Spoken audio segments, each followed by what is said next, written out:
ayan mga minamahal kong ka-Bible, nandito po tayo ngayon sa school para sa celebration ng United Nations and also para sa elimination ng mga ball games or ng mga laro sa entrance.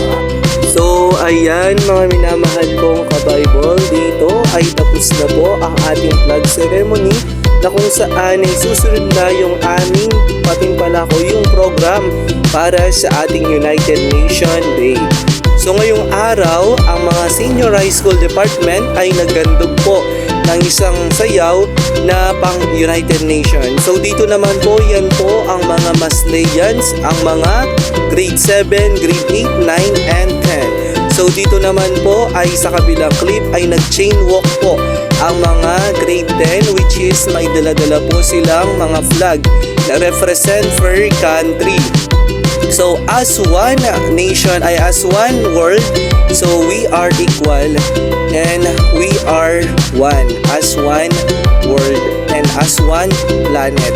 So dito naman po ay nag-chain walk pa rin po sila kasi marami po ang ating mga students na grade 10. So kung mapapansin nyo, winawagayway po nila ang flag. At dito naman po ay ang mga grade 8. Ayan, shout out sa mga grade 8 Rafael na kung saan ay nakasama sa aking munting vlog. So shout out din sa mga ito na nakasalubong ko. And dito winawagayway ng mga grade 7 ang kanilang mga sariling likha na flag na kung saan ay may iba't ibang representasyon ng mga bansa. So shout out kay Sebastian Mukal, ayan. So shout out kina Noj at Gabriel, ayan. Dito naman po ay umakyat po tayo sa stage para makuha natin yung eksaktong kuha o yung magandang kuha ng camera. So dito, ayan yung mga grade 8 na nag-present din po ng kanilang sariling gawa ng mga kanilang dal or yung manika na representasyon din po ng kada tao sa mundo natin.